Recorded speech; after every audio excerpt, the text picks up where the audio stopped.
Halo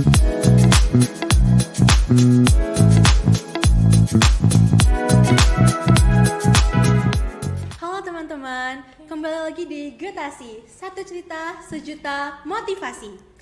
Oke, kenalan dulu ya teman-teman. Nama aku Wanda Apriliani yang akan menemani teman-teman selama beberapa menit ke depan.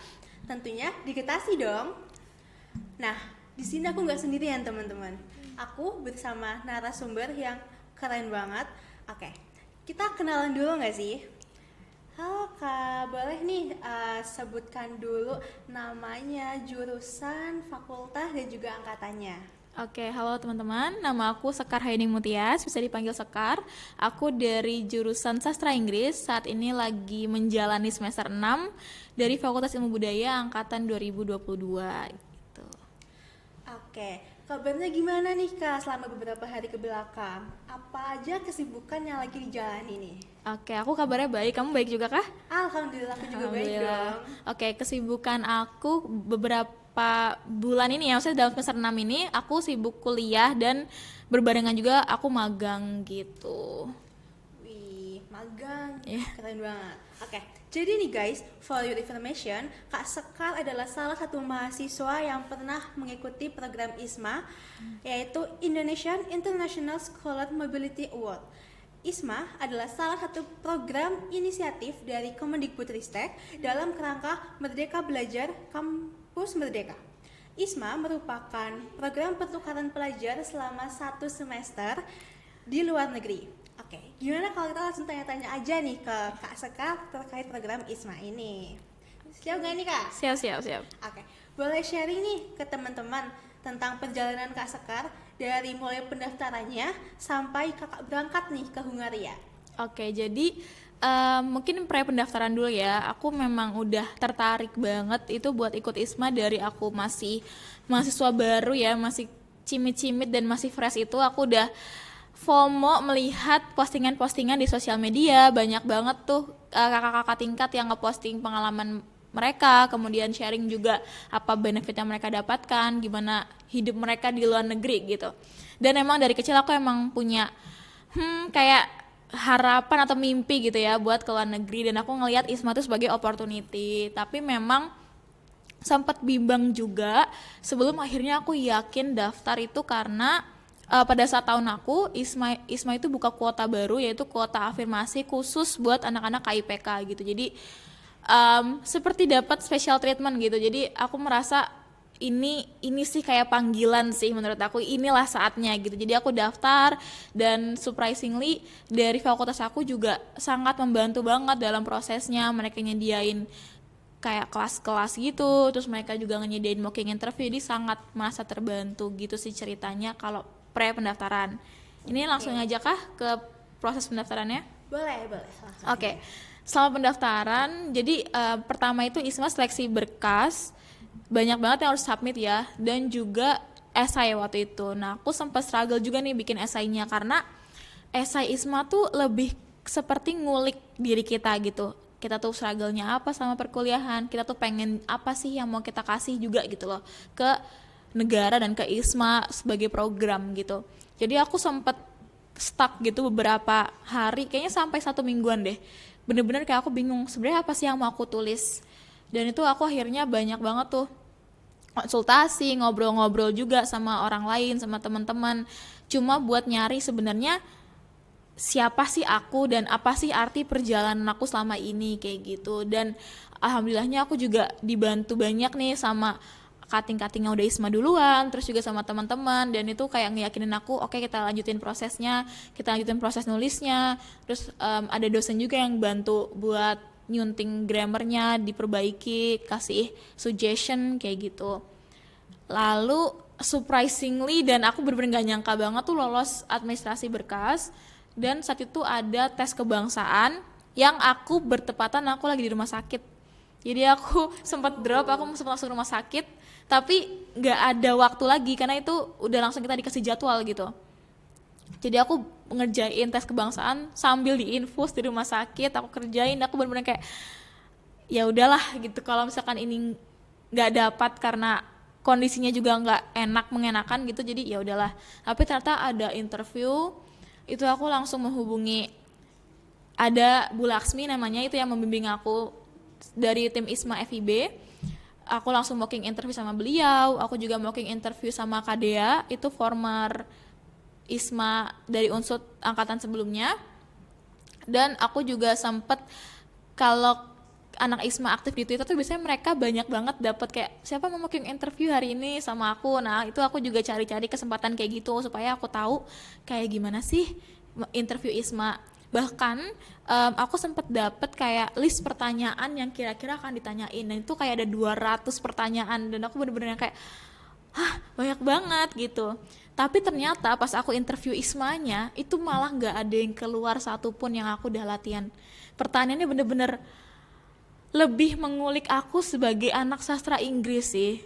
Tapi untungnya itu berjalan dengan bisa dibilang cukup baik sih. Kendalanya cuma sempat jaringan aja beberapa saat. Terus aku udah yang kayak udahlah lupain aja kali ya gitu, karena aku jujur aja aku kurang puas dengan hasil interviewnya gitu loh. Kayak masih ada rasa yang kayak ngegantung, karena interviewnya tuh bener-bener cepat banget. Untuk beasiswa tuh dia cuma 30 menit. Sementara aku sebenarnya udah pernah interview yang sejam, 4 jam, jadi kayak wah apakah udah kena semua gitu. Cuman akhirnya pas pengumuman itu sempet simpang siur ya, kayak ada yang bilang hari ini loh harusnya, kalau tahun kemarin hari ini, itu benar-benar dipantengin dan nggak pengumuman nih. Sampai banyak banget mungkin anak ISMA yang lain juga ngerasain udah di tahap yang ya udah nanti aja deh, nunggu bener-bener ada, bener-bener nggak dicek dan apapun. Tiba-tiba ada yang bilang guys aku udah dapet, aku ketolak. Aku langsung kayak gimana nih, aku langsung buka kan, mana punya aku masih loading terus, kayak nggak bisa. Dan akhirnya keluar itu di patch di Hungary, terus aku langsung kayak wah ini dia lah gitu, highlight hidup aku selama 20 tahun ini dia gitu sih. Wah, bener-bener penuh perjuangan banget ya. Iya. Apalagi lagi sakit tetap harus interview segala macam. Keren banget sih.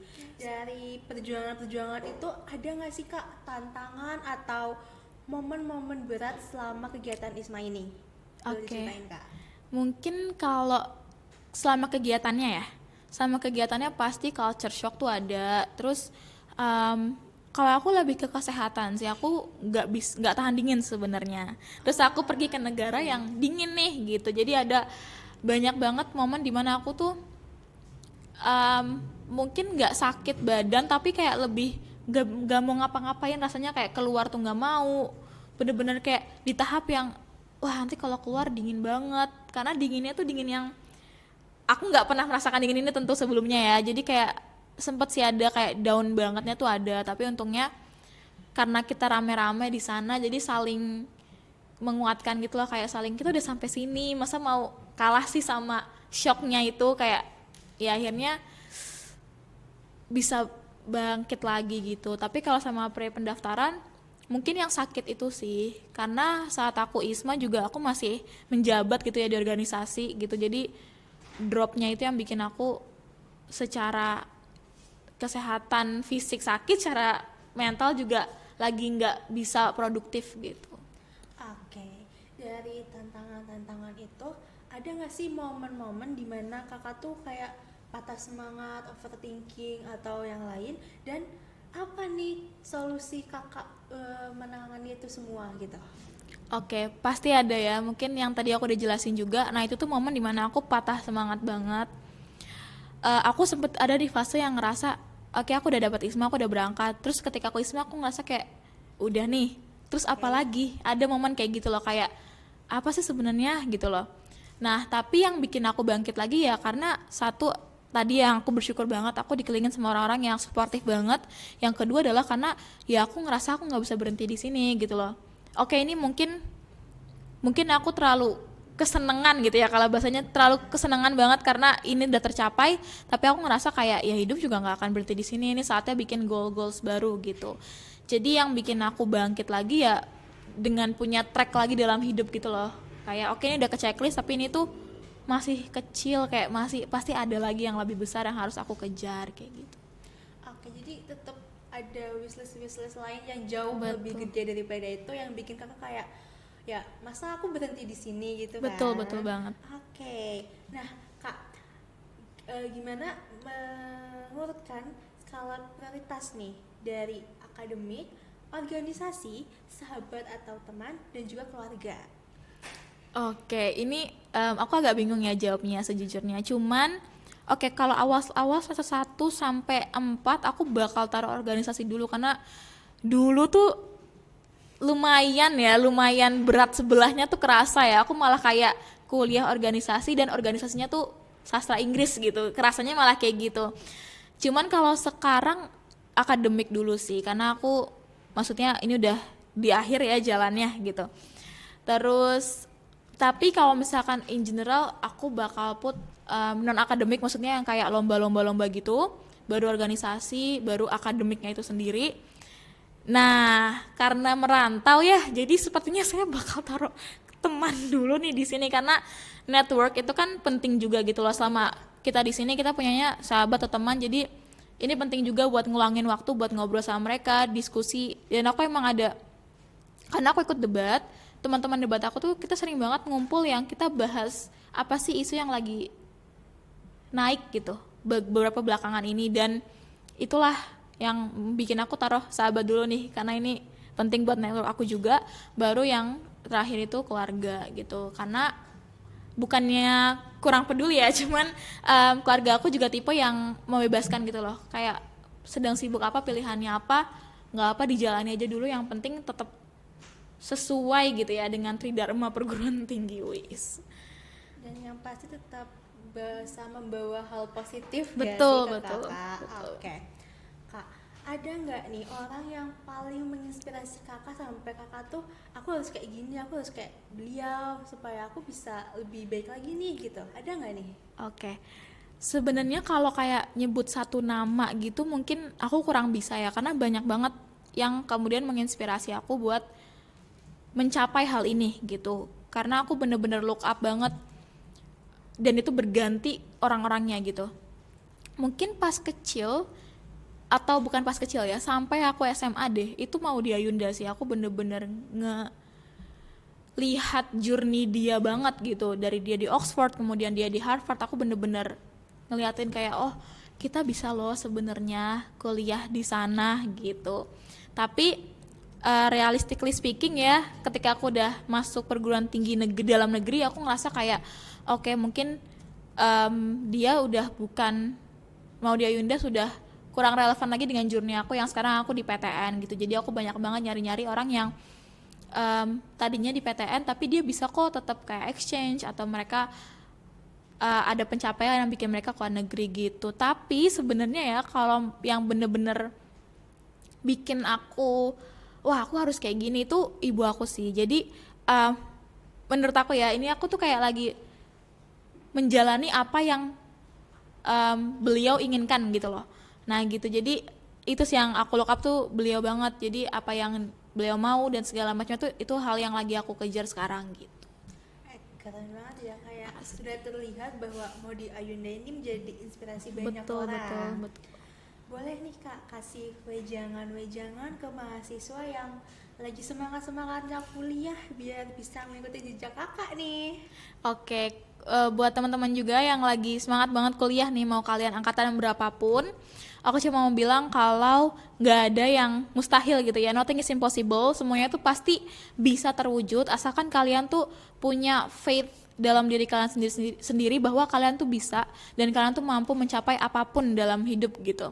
Jadi jangan terpengaruh lah kalau misalkan ada siapapun ya, temen atau eksternal yang bilang kayaknya kamu nggak bisa deh kayak gini, karena yang tahu kamu ya kamu. Jadi kayak semuanya bisa dijalani. Pokoknya mungkin kalau orang Jawa tuh alon-alon asal kelakon gitu ya, kayak pelan-pelan aja, bertahap, pasti semuanya bisa didapetin pelan-pelan gitu.